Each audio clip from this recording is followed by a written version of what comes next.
ಮದನ್ ಕುಟುಂಬ ಇತ್ತು. ಮೊದಲನೇ ಫ್ಲೋರಲ್ಲಿ ಬೆಂಕಿ ಕಾಣಿಸ್ಕೊಂಡಿತ್ತು. ಏನೋ ಸುಟ್ಟಿದ ವಾಸನೆ ಬರ್ತಾ ಇದೆ ಅಂತ ಮದನ್ ಹೇಳ್ತಾರೆ. ಹೊರ ಬಂದು ನೋಡಿದಾಗ ಅಲ್ಲಿ ಈ ರೀತಿ ಅವಾಂತರಗಳಾಗಿರುತ್ತೆ. ಮದನ್ ಕುಮಾರ್ ಹೆಂಡತಿ ಮಕ್ಕಳು ಒಳಗಡೆನೇ ಇದ್ರು. ಹೊರಗಡೆ ಬರ್ತಾ ಇದ್ದಂತೆ ಮದನ್ಗೆ ಹೊತ್ಕೊಂಡಂಥ ಬೆಂಕಿ ಅವರನ್ನೇ ಬಲಿ ಪಡೆದರು. ನಗರಪೇಟೆಯಲ್ಲಿ ಈ ಕುಟುಂಬ ವಾಸ ಇರುತ್ತೆ. ಎರಡನೇ ಫ್ಲೋರಲ್ಲಿ ಮದನ್ ಸಿಂಗ್ ಕುಟುಂಬ ಇರುತ್ತೆ. ಮೊದಲನೇ ಫ್ಲೋರಲ್ಲಿ ಬೆಂಕಿ ಕಾಣಿಸ್ಕೊಂಡಿತ್ತು. ಏನೋ ಸುಟ್ಟಿದ ವಾಸನೆ ಬರ್ತಿದೆ ಅಂತ ಮದನ್ ಸಂಶಯ ಬರುತ್ತೆ. ಹೊರಬರುವಾಗ ಮನೆಗೆ ಬೀಗ ಹಾಕ್ಕೊಂಡು ಬಂದಿದ್ರು ಇವರು. ಮದನ್ ಕುಮಾರ್ ಹೆಂಡತಿ ಮತ್ತು ಮಕ್ಕಳು ಒಳಗಡೆನೇ ಇದ್ರು. ಹೊರಗಡೆ ಬರ್ತಿದ್ದಂತೆ ಮದನ್ಗೇನೆ ಬೆಂಕಿ ಹೊತ್ಕೊಂಡಿದೆ.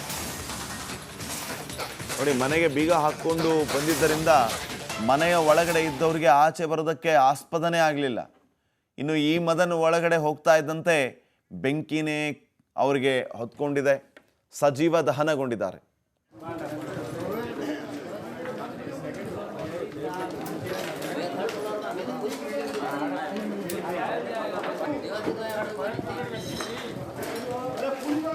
ಇನ್ನಷ್ಟು ಅಪ್ಡೇಟ್ಸ್ ಅನ್ನ ಕೊಡೋದಕ್ಕೆ ನಮ್ಮ ಪ್ರತಿನಿಧಿಗಳು ಈಗ ನೇರ ಸಂಪರ್ಕದಲ್ಲಿ ಜಾಯ್ನ್ ಆಗಿದ್ದಾರೆ. ಸ್ಥಳದಿಂದಲೇ ಅಭಿಷೇಕ್ ಮತ್ತು ಮಾದೇಶ್. ಏನ್ ನಡೀತಾ ಇದೆ ಅಲ್ಲಿ, ಡೀಟೇಲ್ಸ್ ಕೊಡ್ಬೋದಾ ಸದ್ಯಕ್ಕೆ?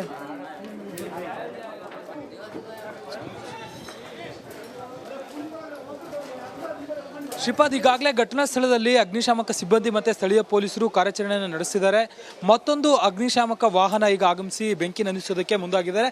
ಬೆಳಗ್ಗೆಯಿಂದಲೂ ಕೂಡ ಸದ್ಯಕ್ಕೆ ನಾನು ಘಟನಾ ಸ್ಥಳದಲ್ಲಿದ್ದೀನಿ. ನಮ್ಮ ವಿಡಿಯೋ ಜರ್ನಲಿಸ್ಟ್ ಮಧುಕುಮಾರ್ ನಿಮ್ಗೆ ತೋರಿಸ್ತಾರೆ. ಇನ್ನೂ ಕೂಡ ಬೆಂಕಿ ಹತೋಟಿಗೆ ಬಂದಿಲ್ಲ. ಇನ್ನೂ ಕೂಡ ಫಾಗ್ ನಿಮ್ಗೆ ಕಾಣಿಸ್ತದೆ. ಘಟನಾ ಸ್ಥಳದಲ್ಲಿ 3 ರಿಂದ 4 ಅಗ್ನಿಶಾಮಕ ವಾಹನಗಳಿದ್ದಾವೆ. ಬೆಂಕಿ ನಂದಿಸೋದಕ್ಕೆ ಬೆಳಗಿಂದಲೂ ಕೂಡ ಪ್ರಯತ್ನ ಪಡ್ತಿದ್ದಾರೆ. ಒಳಗಡೆ ಕೂಡ ಒಂದಷ್ಟು ಜನ ಸಿಲುಕಿರುವಂಥ ಸಂಖ್ಯೆ ಇದೆ. 2 ರಿಂದ 3 ಜನ ಒಳಗಡೆ ಸಿಲುಕಿರುವಂಥ ಸಂಖ್ಯೆ ಇದೆ. ಈಗಾಗಲೇ ಮದನ್ ಕುಮಾರ್ ಎಂಬಾತ ಸಾವನ್ನಪ್ಪಿರೋದ್ರ ಬಗ್ಗೆ ಮಾಹಿತಿ ಲಭ್ಯವಾಗಿದೆ. ಆತನ ಮೃತದೇಹವನ್ನು ಈಗಾಗಲೇ ಆಸ್ಪತ್ರೆಗೆ ರವಾನಿಸುವಂಥ ಕೆಲಸ ಕೂಡ ಆಗ್ತಿದೆ. ಮತ್ತೊಂದು ಕಡೆ ಒಳಗಡೆ ಏನಾಗ್ತಿದೆ ಅನ್ನೋದಕ್ಕೆ ಸಂಬಂಧಪಟ್ಟಂತೆ, ಯಾಕಂದರೆ ಬೆಂಕಿ ಇನ್ನೂ ಕೂಡ ಕಂಪ್ಲೀಟಾಗಿ ಹತೋಟಿಗೆ ಸಿಕ್ಕಿಲ್ಲ. ಒಳಗಡೆ ಎಷ್ಟು ಜನ ಇದ್ದಾರೆ, ಒಳಗಡೆ ಇನ್ನೂ ಕೂಡ ಸಾವುಗಳು ಅನುಭವಿಸಿದ ಅಥವಾ ಅವರ ಪರಿಸ್ಥಿತಿ ಏನಿದೆ, ಒಳಗಡೆ ಯಾರು ಇದ್ದಾರಾ ಇಲ್ವೋ ಅನ್ನೋದಕ್ಕೆ ಸಂಬಂಧಪಟ್ಟಂತೆ ಇನ್ನೂ ಕೂಡ ಕಾರ್ಯಾಚರಣೆ ನಡೆಸುವಂಥ ಕೆಲಸವನ್ನು ಅಗ್ನಿಶಾಮಕ ಸಿಬ್ಬಂದಿ ಮಾಡ್ತಿದ್ದಾರೆ. ಒಟ್ಟು 4 ಅಗ್ನಿಶಾಮಕ ವಾಹನಗಳು ಘಟನಾ ಸ್ಥಳದಲ್ಲಿ ಕಾರ್ಯಾಚರಣೆ ನಡೆಸಿದೆ. ಈಗಾಗಲೇ ಅಕ್ಕಪಕ್ಕದಲ್ಲಿ ಇರುವಂಥವರನ್ನು ಬೇರೆ ಕಡೆ ಸ್ಥಳಾಂತರ ಮಾಡುವಂಥ ಕೆಲಸವನ್ನು ಮಾಡಲಾಗಿದೆ. ಯಾಕಂದರೆ 4 ಅಂತಸ್ತಿನ ಕಟ್ಟಡ ಇರೋದ್ರಿಂದ ಒಳಗಡೆ ಬೇರೆಯವ್ರಿಗೂ ಕೂಡ ಆ ಒಂದು ಫಾಗ್ನಿಂದ ಉಸಿರಾಟದ ಸಮಸ್ಯೆ ಆಗುವಂಥ ಸಾಧ್ಯತೆ ಇರುತ್ತೆ. ಹೀಗಾಗಿ ಅವರನ್ನು ಕೂಡ ಬೇರೆ ಕಡೆ ಸ್ಥಳಾಂತರ ಮಾಡುವಂಥ ಕೆಲಸಕ್ಕೂ ಕೂಡ ಮುಂದಾಗಿದ್ದಾರೆ. ಜೊತೆಗೆ ಒಂದು ಬೆಂಕಿ ಕಾಣಿಸ್ಕೊಂಡಿರುವಂಥ ಕಟ್ಟಡದಲ್ಲಿ ಏನು ವ್ಯವಸ್ಥೆ ಇದೆ, ಸದ್ಯಕ್ಕೆ ಪರಿಸ್ಥಿತಿ ಇದೆ ಅನ್ನೋದಕ್ಕೆ ಸಂಬಂಧಪಟ್ಟಂತೆ ಆ ಒಂದು ಬೆಂಕಿಯನ್ನು ನಂದಿಸಬೇಕಾಗತ್ತೆ. ಇನ್ನೂ ಕೂಡ ಕಂಪ್ಲೀಟಾಗಿ ಬೆಂಕಿ ಹತೋಟಿಗೆ ಸಿಕ್ಕಿಲ್ಲ. ಅಗ್ನಿ ಅವಘಡ ಸಂಬಂಧಪಟ್ಟಂತೆ ಈಗಾಗಲೇ ಕಾರ್ಯಾಚರಣೆ ಮುಂದುವರೆದಿದೆ. ಸದ್ಯಕ್ಕೆ ಈವರೆಗೂ ಕೂಡ ಗೊತ್ತಾಗಿರುವಂಥ ಮಾಹಿತಿ ಪ್ರಕಾರ 1 ಸಾವಾಗಿದೆ. ಸಿಲುಕಿರುವಂಥ ಕಾರ್ಯಾಚರಣೆ ನಡೀತಿದೆ. ಒಳಗಡೆ ಬೆಂಕಿ ಹತೋಟಿಗೆ ಬಂದ ನಂತರ ಒಂದಷ್ಟು ಮಾಹಿತಿಗಳು ಕೂಡ ಲಭ್ಯ ಆಗಬೇಕಾಗಿದೆ. ಶ್ರೀಪಾದ್, ಇನ್ನಷ್ಟು ಮಾಹಿತಿ ಸಂಗ್ರಹಿಸಿ ಮಾದೇಶ್, ನೀವು ಮತ್ತೆ ಬರ್ತೀನಿ. ಮದನ್ ಕುಟುಂಬ ಇತ್ತು. ಮೊದಲನೇ ಫ್ಲೋರಲ್ಲಿ ಬೆಂಕಿ ಕಾಣಿಸ್ಕೊಂಡಿತ್ತು. ಏನೋ ಸುಟ್ಟಿದ ವಾಸನೆ ಬರ್ತಾ ಇದೆ ಅಂತ ಮದನ್ ಹೇಳ್ತಾರೆ. ಹೊರ ಬಂದು ನೋಡಿದಾಗ ಅಲ್ಲಿ ಈ ರೀತಿ ಅವಾಂತರಗಳಾಗಿರುತ್ತೆ. ಮದನ್ ಕುಮಾರ್ ಹೆಂಡತಿ ಮಕ್ಕಳು ಒಳಗಡೆನೇ ಇದ್ರು. ಹೊರಗಡೆ ಬರ್ತಾ ಇದ್ದಂತೆ ಮದನ್ಗೆ ಹೊತ್ಕೊಂಡಂಥ ಬೆಂಕಿ ಅವರನ್ನೇ ಬಲಿ ಪಡೆದರು. ನಗರಪೇಟೆಯಲ್ಲಿ ಈ ಕುಟುಂಬ ವಾಸ ಇರುತ್ತೆ. ಎರಡನೇ ಫ್ಲೋರಲ್ಲಿ ಮದನ್ ಸಿಂಗ್ ಕುಟುಂಬ ಇರುತ್ತೆ.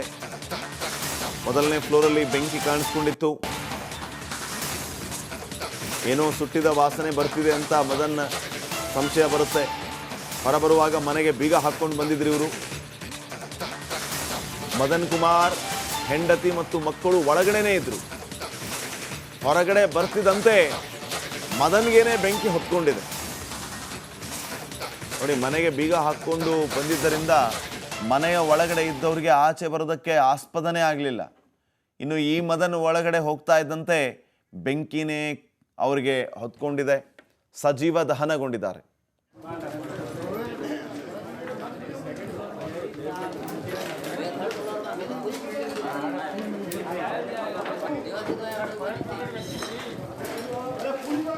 ಇನ್ನಷ್ಟು ಅಪ್ಡೇಟ್ಸ್ ಅನ್ನ ಕೊಡೋದಕ್ಕೆ ನಮ್ಮ ಪ್ರತಿನಿಧಿಗಳು ಈಗ ನೇರ ಸಂಪರ್ಕದಲ್ಲಿ ಜಾಯ್ನ್ ಆಗಿದ್ದಾರೆ. ಸ್ಥಳದಿಂದಲೇ ಅಭಿಷೇಕ್ ಮತ್ತು ಮಾದೇಶ್. ಏನ್ ನಡೀತಾ ಇದೆ ಅಲ್ಲಿ, ಡೀಟೇಲ್ಸ್ ಕೊಡ್ಬೋದಾ ಸದ್ಯಕ್ಕೆ?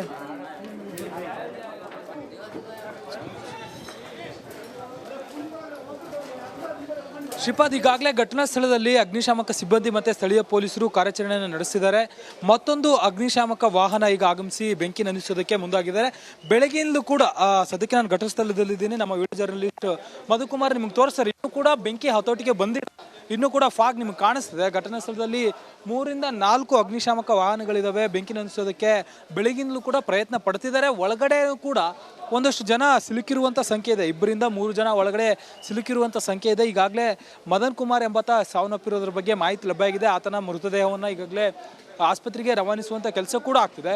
ಮತ್ತೊಂದು ಕಡೆ ಒಳಗಡೆ ಏನಾಗ್ತಿದೆ ಅನ್ನೋದಕ್ಕೆ ಸಂಬಂಧಪಟ್ಟಂತೆ, ಯಾಕಂದರೆ ಬೆಂಕಿ ಇನ್ನೂ ಕೂಡ ಕಂಪ್ಲೀಟಾಗಿ ಹತೋಟಿಗೆ ಸಿಕ್ಕಿಲ್ಲ. ಒಳಗಡೆ ಎಷ್ಟು ಜನ ಇದ್ದಾರೆ, ಒಳಗಡೆ ಇನ್ನೂ ಕೂಡ ಸಾವುಗಳು ಅನುಭವಿಸಿದ ಅಥವಾ ಅವರ ಪರಿಸ್ಥಿತಿ ಏನಿದೆ, ಒಳಗಡೆ ಯಾರು ಇದ್ದಾರಾ ಇಲ್ವೋ ಅನ್ನೋದಕ್ಕೆ ಸಂಬಂಧಪಟ್ಟಂತೆ ಇನ್ನೂ ಕೂಡ ಕಾರ್ಯಾಚರಣೆ ನಡೆಸುವಂಥ ಕೆಲಸವನ್ನು ಅಗ್ನಿಶಾಮಕ ಸಿಬ್ಬಂದಿ ಮಾಡ್ತಿದ್ದಾರೆ.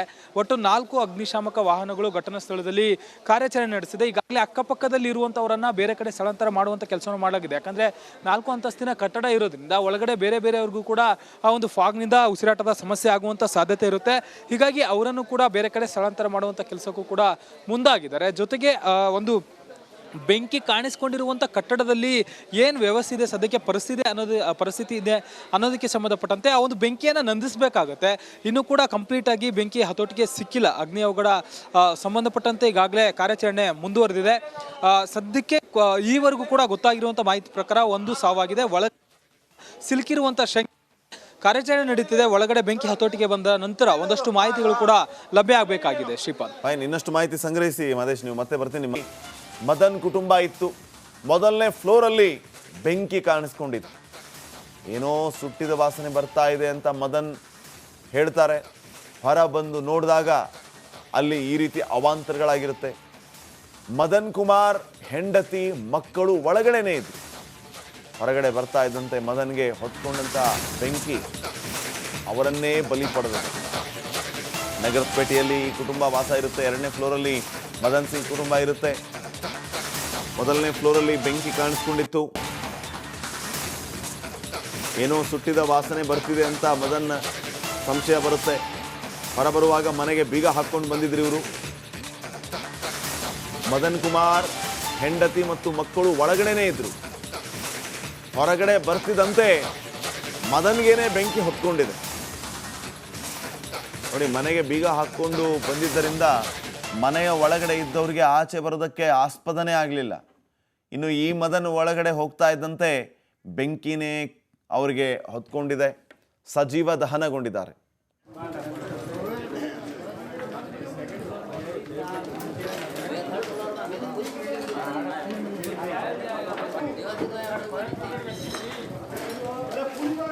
ಇನ್ನಷ್ಟು ಅಪ್ಡೇಟ್ಸ್ ಅನ್ನ ಕೊಡೋದಕ್ಕೆ ನಮ್ಮ ಪ್ರತಿನಿಧಿಗಳು ಈಗ ನೇರ ಸಂಪರ್ಕದಲ್ಲಿ ಜಾಯ್ನ್ ಆಗಿದ್ದಾರೆ. ಸ್ಥಳದಿಂದಲೇ ಅಭಿಷೇಕ್ ಮತ್ತು ಮಾದೇಶ್. ಏನು ನಡೀತಾ ಇದೆ ಅಲ್ಲಿ, ಡೀಟೇಲ್ಸ್ ಕೊಡ್ಬೋದಾ ಸದ್ಯಕ್ಕೆ?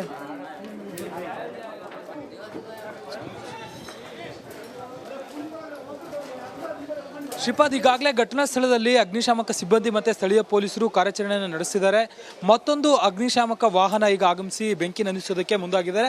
ಬೆಳಗ್ಗೆಯಿಂದಲೂ ಕೂಡ ಸದ್ಯಕ್ಕೆ ನಾನು ಘಟನಾ ಸ್ಥಳದಲ್ಲಿದ್ದೀನಿ. ನಮ್ಮ ವಿಡಿಯೋ ಜರ್ನಲಿಸ್ಟ್ ಮಧುಕುಮಾರ್ ನಿಮ್ಗೆ ತೋರಿಸ್ತಾರೆ. ಇನ್ನೂ ಕೂಡ ಬೆಂಕಿ ಹತೋಟಿಗೆ ಬಂದಿಲ್ಲ, ಇನ್ನೂ ಕೂಡ ಫಾಗ್ ನಿಮ್ಗೆ ಕಾಣಿಸ್ತಿದೆ. ಘಟನಾ ಸ್ಥಳದಲ್ಲಿ 3 ರಿಂದ 4 ಅಗ್ನಿಶಾಮಕ ವಾಹನಗಳಿದ್ದಾವೆ. ಬೆಂಕಿ ನಂದಿಸೋದಕ್ಕೆ ಬೆಳಗಿಂದಲೂ ಕೂಡ ಪ್ರಯತ್ನ ಪಡ್ತಿದ್ದಾರೆ. ಒಳಗಡೆ ಕೂಡ ಒಂದಷ್ಟು ಜನ ಸಿಲುಕಿರುವಂಥ ಸಂಖ್ಯೆ ಇದೆ. 2 ರಿಂದ 3 ಜನ ಒಳಗಡೆ ಸಿಲುಕಿರುವಂಥ ಸಂಖ್ಯೆ ಇದೆ. ಈಗಾಗಲೇ ಮದನ್ ಕುಮಾರ್ ಎಂಬಾತ ಸಾವನ್ನಪ್ಪಿರೋದ್ರ ಬಗ್ಗೆ ಮಾಹಿತಿ ಲಭ್ಯ ಆಗಿದೆ. ಆತನ ಮೃತದೇಹವನ್ನು ಈಗಾಗಲೇ ಆಸ್ಪತ್ರೆಗೆ ರವಾನಿಸುವಂಥ ಕೆಲಸ ಕೂಡ ಆಗ್ತಿದೆ.